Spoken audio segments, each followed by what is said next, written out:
How to change Facebook cover photo without notifying anyone. Hello everyone, welcome back to our channel. So let's dive right in without wasting any time. Also make sure to watch this video till the end.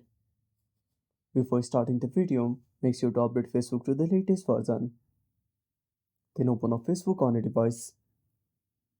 Now tap on three lines at the top right corner.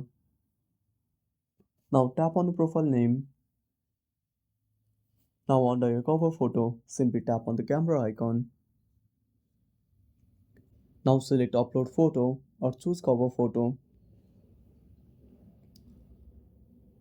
Now select a new cover photo. Now adjust the position. Then unselect the option Share your update to the newsfeed.